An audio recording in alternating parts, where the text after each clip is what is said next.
that short break. Now we have a session on digital citizenship education and SDG4 by Mr. John William Gomez. He currently serves as the president of the Institute for Science, Entrepreneurship and Investments, and he's the vice president of RevExpo Consulting. He also serves as the vice president of DCPIT's Global Impact Startups. And as a passionate digital advocate, John William Gomez is a member of the Government Blockchain Association's Smart City Working Group and the leader of the Education Working Group. Furthermore, he is dedicated to elevating and accomplishing the missions of the Greater Miami Chamber of Commerce, as well as leading the Miami Junior Chamber International Chapter. As a globalist and futurist, John William Gomez is involved in numerous digital advocacy projects that leverage emerging technologies such as artificial intelligence, blockchain, next generation computing, and extended or virtual reality. Establishing a number of projects towards smart education via SDGs have become his main professional focus. Thank you, John, for all the support you have been giving to GCPIT. Over to you for your session. Thank you very much, Aparna. Thank you, everyone. Hello to our hosts and all our speakers, as well as to our audience. And thank you also to GCPIT for the wonderful initiative to promote and support the initiatives of the United Nations SDGs 17. It is a pleasure for me to introduce this topic on SDGs 4's quality of education, specifically digital citizenship in education. This is a subject, in my belief, in which we should all be deeply interested and involved, because it is preparing our landscape in education after time of pandemia to best ensure the quality of education and the future of our communities. Although having spent almost my entire career as an educator, I couldn't wait to learn and share all the currently and emphasize as a disruptors the new trends of technologies that are impacting all SDGs, including education. John? So moving forward, as an overview, I would like to stand an explanation on global education landscape, digital citizenship in education, innovation trends in education, and the future directions of educations.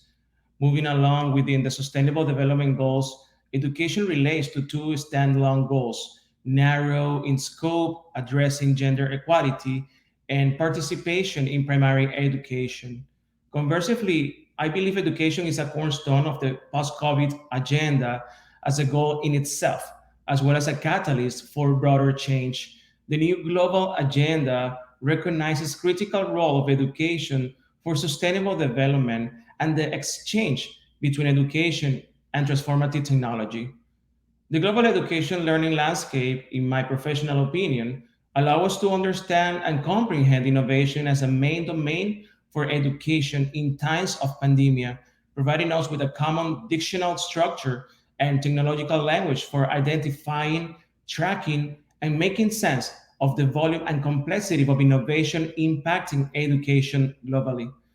This is, of course, provides a well-defined, robust, accessible, and community-enabled segmentation to plan the methodology that we all need to implement in the 2021 global education and later. The global learning landscape embraces two classical approaches to obtain relevant data from open sources to create and to understand the analytics, and last, to design what are the approaches all powered by the new digital transformation impacting global education with the use of global analytics as artificial intelligence platforms, machine learning, and the Internet of Things as communicational tool to connect all schools, institutions, as an example, to connect all of us locally, nationally, and internationally. This, of course, will help us to augment the results in which education intelligence becomes the unit of our global inclusive education design supported by the United Nations. Moving along, the digital citizenship promoting healthy students' online communities in education should fill up with a list of opportunities rather than risks as they curate a positive and effective digital footprint. It should be about the do's that help us to create thoughtful, empathetic digital citizens and students who can wrestle with the important ethical questions at the intersection of education, technology, and humanity.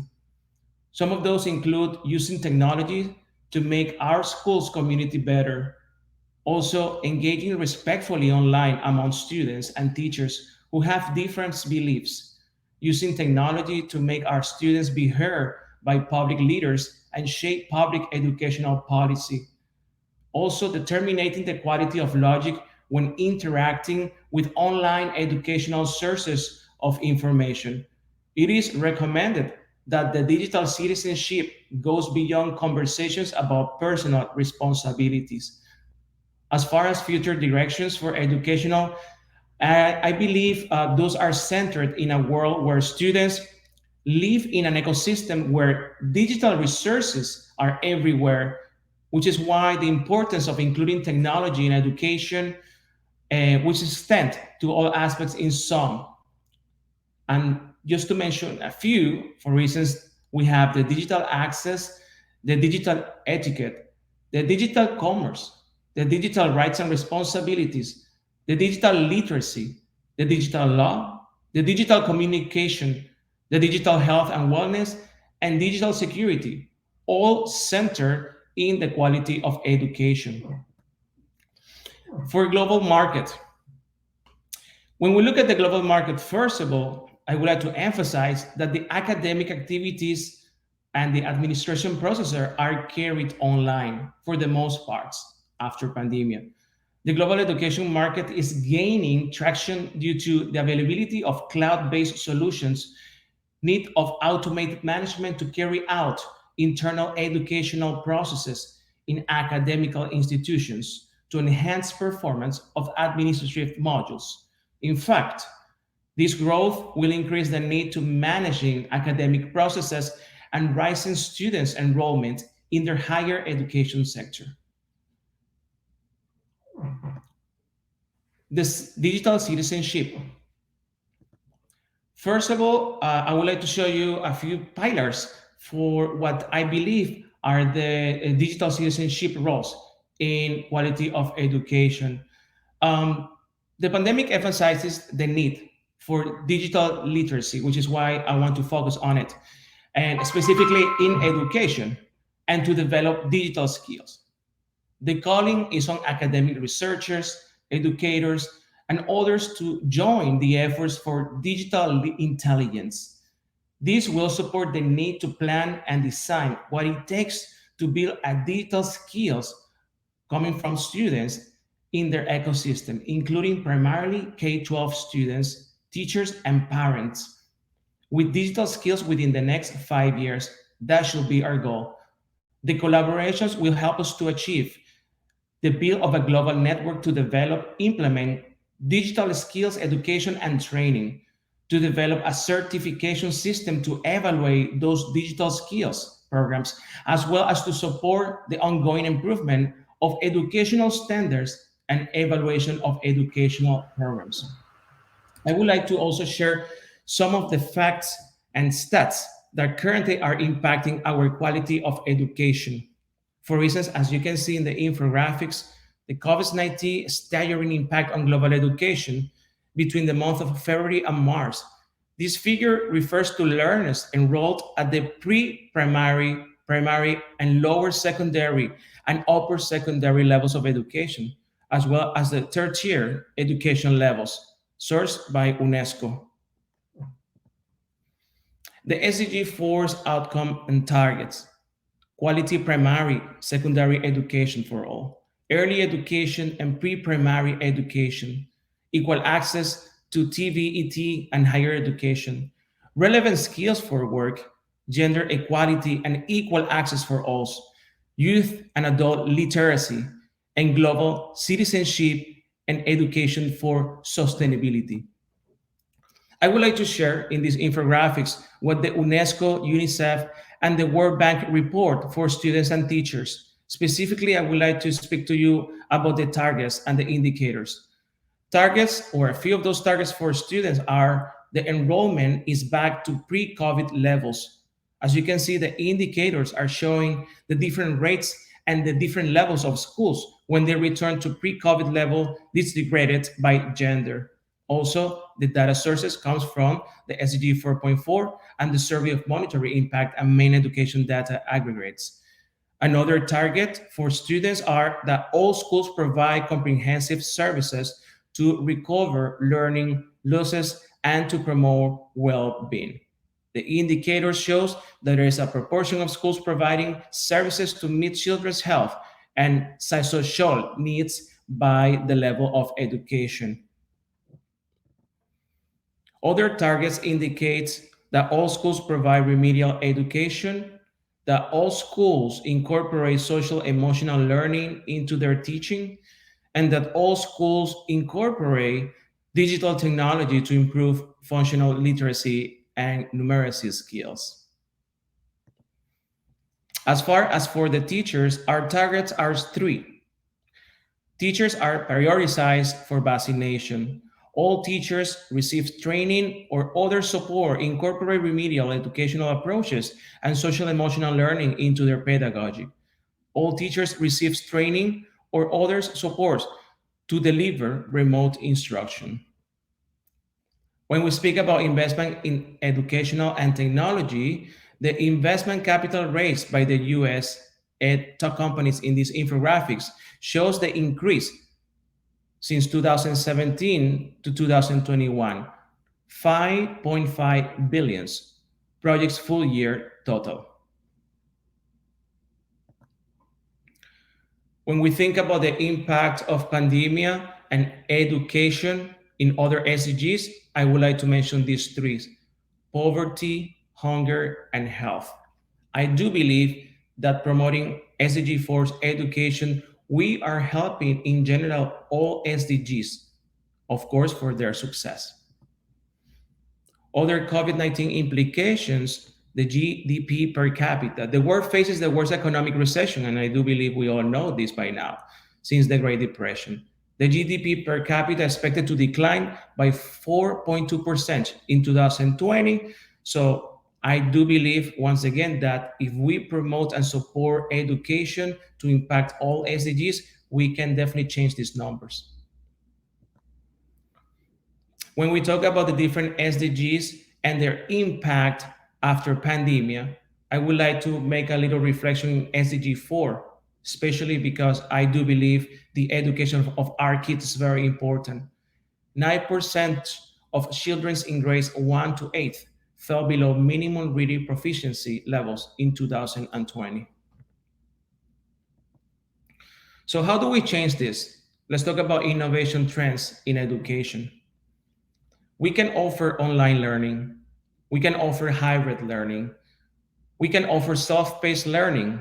For instance, platforms such as Coursera are already promoting your learning through these everyday access for either almost for free, if we can mention, to learn more about how to engage our students with current trends that are needed in our world.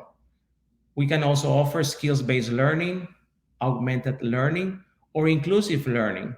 So it's very interesting. Companies such as Google are already offering certifications, or more recently, Amazon as company is disrupting the business or the ecosystem of academics. Why? Because they're already offering to their future employees to study, get degrees, and work with the company.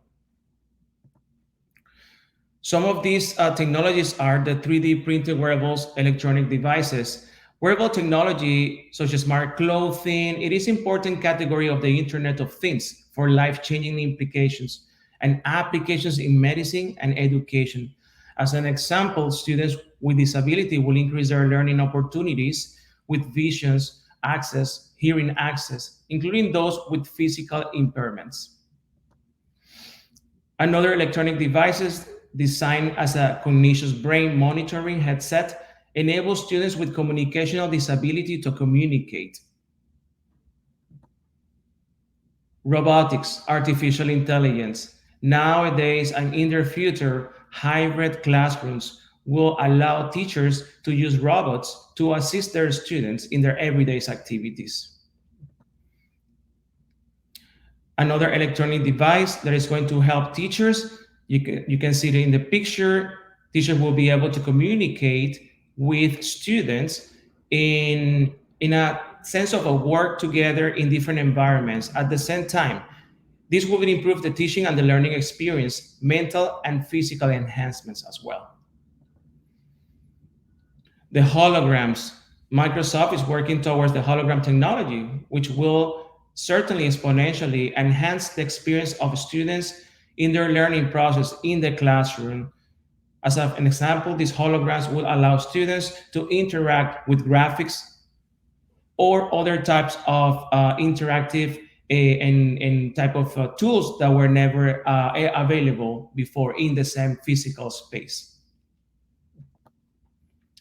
So these smart glasses as well are supporting what's coming, and it's called the brain-computer interfaces with all connected to computers.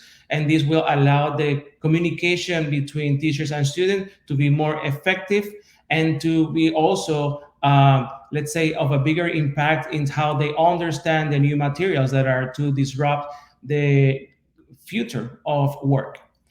Augmented reality, virtual reality, and extended reality for early education as well. I think it was mentioned before in previous years, to echo some of the thoughts that our speakers did before.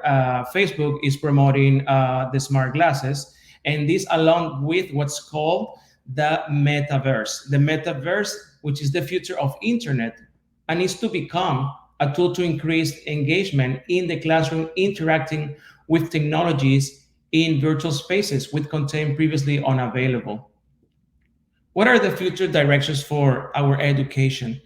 Augmenting intelligence, focused curriculum, converging technologies for education delivery, and new business models disruptions, such as the one I just mentioned, Amazon. Last but not least, we should all focus on all type of intelligence. I'm very sure in this virtual stage, some of us have 1, 2, 3 of these type of intelligence that you see in these infographics. So why is this important? First of all, because we need to target those type of intelligence that we have. And number two, because our students should know what's their intelligence and how their intelligence will be enhanced using the technology for the future. Thank you very much. Thank you so much, Mr. John, for that awesome session.